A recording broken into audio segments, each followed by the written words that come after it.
నమస్తే ఫ్రెండ్స్, నేను మీ Errabelli Rajinikanth, political analyst. Pawan Kalyan గారు ఫెయిల్యూర్కి గల ప్రధానంగా మూడో కారణం వచ్చేసి తను బీజేపీ పార్టీతో ఫ్రెండ్షిప్ మెయింటైన్ చేయడం.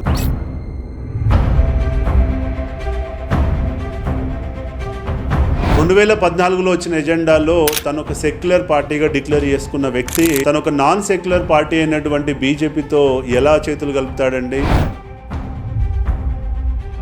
మనం ఇలా గమనించాల్సింది ఏంటంటే 2014 నుంచి 2019 వరకు ఇదే పవన్ కళ్యాణ్ గారు బీజేపీ ఫెయిల్యూర్స్ మీద చాలా సార్లు మాట్లాడారు. 1996లో భారతీయ జనతా పార్టీ మా రాష్ట్రాన్ని, మా తెలుగు జాతిని రెండు ముక్కలుగా చేశారు. అడ్డగోలుగా నిలువున